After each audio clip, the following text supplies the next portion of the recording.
આજરોજ આ જામનગર મહાનગરપાલિકા દ્વારા સંચાલિત આજે આ શ્રાવણી મેળાનું ઉદ્ઘાટન કરવામાં આવેલ છે। આ શ્રાવણી મેળામાં અત્યારે આ ઉદ્ઘાટન પ્રસંગે આપણા ધારાસભ્ય શ્રી રેવાબા જાડેજા,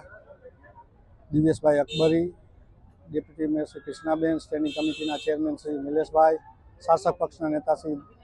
આશીષભાઈ, દંડક શ્રી કેતનભાઈ, કમિશનર સાહેબ શ્રી DN મોદી સાહેબ, ડેપ્યુટી કમિશનર ઝાલા સાહેબ, અધિકારીઓ, પદાધિકારીઓ, સર્વે કોર્પોરેટરો સાથે રહી અને આજરોજ આ મેળાને ખુલ્લો મૂકવામાં આવેલ છે અને જામનગરની પ્રજાને આ મેળાનો ભરપૂર આનંદ મળે અને સાતમ આઠમ અને જન્માષ્ટમીની હું ખૂબ ખૂબ શુભકામના પાઠવું છું।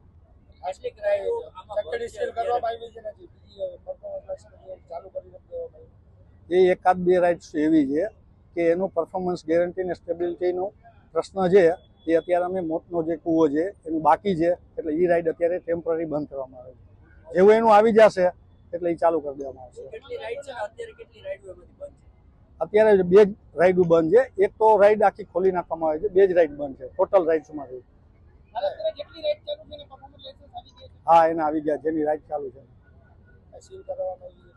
એ સીલ લગાવવામાં એટલે આવ્યું છે કે એ એક્સ્ટ્રા એક રાઇડ હતી ને એટલે એ સીલ લગાવવામાં આવી છે ને એનું પરફોર્મન્સ હજી બાકી છે, સ્ટેબિલિટી સર્ટિફિકેટ એટલે